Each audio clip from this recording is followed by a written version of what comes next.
A common thought, there are basically two explanations. The first one is, well, these are angelic beings who came down and procreated with human women. And that might be at first glance what you would think. And to support that, the people would say, well, the term sons of God is used in the book of Job for angels. 2 Peter and Jude also talk about angels who fell and who sinned. Of course, that itself is not determinative because we all agree that originally, the demons or fallen angels were created by God as good beings, and they fell. So that's not dependent on this passage of Scripture, and it wouldn't imply that they fell in a particular way. In fact, the idea is probably the devil and his angels became evil before the creation of humans, because you see Satan in the Garden of Eden. So 2 Peter and Jude could be referring to nothing more than what we know already happened before Adam and Eve. But here's the problem I have with that whole idea. First of all, it's not explicitly stated in Scripture.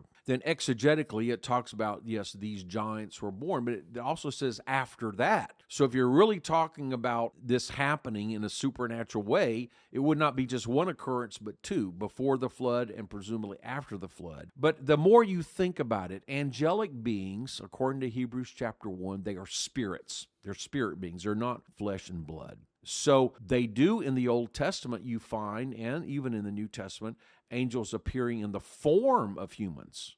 But a human form is different from having a physical human body that would actually be capable of this kind of relationship. And you see this even in Luke 24 when the resurrected Christ appeared to the disciples, and at first they thought he was a ghost or spirit. And he says, no, I'm not a ghost. I'm not a spirit. I've got flesh and bones.